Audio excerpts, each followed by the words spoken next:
I really want a clear answer on this because there's probably somebody sitting at home wondering if they're a successful agency. And I want to know, how do you know that you're a successful agency? And it can't just be like, I've got a big building and I've got a big team and like I'm making some money, because I know that that's also can be a disaster. So how do you know you're actually experiencing true agency success? You know, not to be vague, but I think that comes down to the agency. You know, every agency that we work with, you know, and we say this to them, we're all on the same highway, man, but we shift lanes according to where our agencies are. Each one is unique as a fingerprint, basically. So yeah.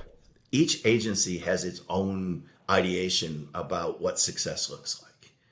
And here it's, you know, you don't want a vague, you know, goal, because it's hard to GPS to that. But ultimately, we want to be best in class. And our individual managers on their individual teams want to be best in class. So there's companies out there that are, you know, focused on their particular space, but they're vetting our competition constantly. They're looking, you know, they're consuming as much information as they can to build the best team they can.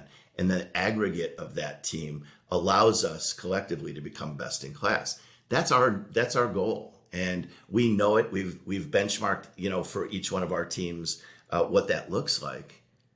And they've certainly contributed to, you know, to developing those benchmarks. But it's got to be measurable. It's got to be a goal that's reasonably tangible. And we've identified those things here step by step.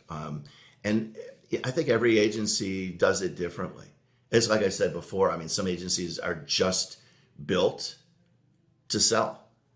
And, you know, they get after it hard for a couple of years and they sell, and that works for them, you know. So I think every agency has their own goal in terms of defining what success looks like. Hey, thank you for spending a few minutes with us here at Agency Talk. Now, the most important thing you can do right now is take action. So go apply what you learn.